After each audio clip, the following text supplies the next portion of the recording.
دې یتیمانانو په څو په سر باندې لاس کې حدود پر روان دي او موږ په خپل کمزور ایمان باندې موږ استغفار پکار دی مجوی په بیان کې په منځونو کې په خپل درسونو کې د ټول مسلمانانو د حفاظت لپاره دعاګانې کوي. خوشالي خبردار چې زمونږ 44 ملکونو اتفاق اتحاد سره یو قافله تیار شوه د جهازونو چې پای کې دوايانې دي، پای کې د خوراک سامان دی، پای کې چې کوم دی نو نور چې دی نو دا ضروري څیزونه دي چې هغه د فلسطین او د غزا کوم مسلمانان دي اوږې تږي نهر ناست دي دا د لاس امداد لپاره پر امن طریقې باندې روان دي چې پای کې زموږ سابقه سینیټر مشتاق احمد خان صاحب هم روان دی. دا زموږ د صوابۍ لپاره ډیره د فخر خبره ده، بلکې زموږ د ټول صوبې لپاره زموږ د پاکستان لپاره د فخر خبره ده او زموږ دا د خوشحالۍ خبره ده چې زموږ په سیاستدانانو کې داسې غیرتي خلک هم شته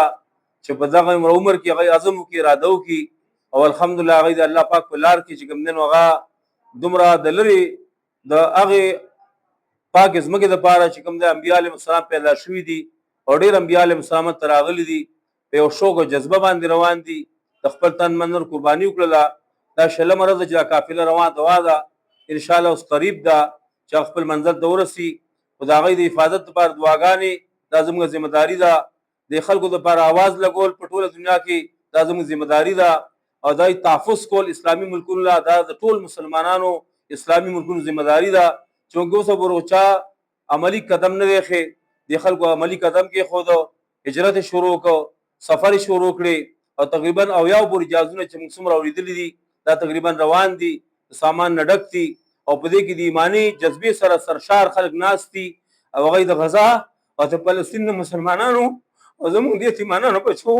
په سر باندې لاس کې حدود پر روان دي. موږ دوی ته خراج تحسین پیش کوو، موږ د دې جذبو ته سلام کوو او موږ په خپل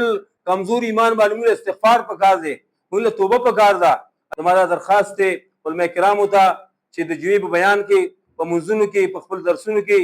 د ټول مسلمانانو د حفاظت لپاره دعاګانې وکړي چې الله تعالی د سمندري طوفانونو بچ کړي، د موسمي اثراتونو بچ کړي او چې کوم اسرائیل دي د هغوی د حملونو الله بچ کړي د الله په خیر سره ورسوي او دا هغه ځای د کونډو یتیمانانو په سر باندې لاس کېږدي او دا خپل امداد صحیح سالمن ته ورسوي د اولاد کلاو شوه. انشاءالله په دغه ترتیب باندې موږ نورم آواز به لګو، کوشش به کوو. الله پاک دې موږ توفیق راکړي چې انشاءالله موږ کې دننه دیني جذبه وي او موږ کې د مسلمانانو همدردي وي او موږ داسې په هر سخته کې د مسلمانانو په کار راشو. ډېره مهرباني. السلام علیکم ورحمة الله وبرکاته.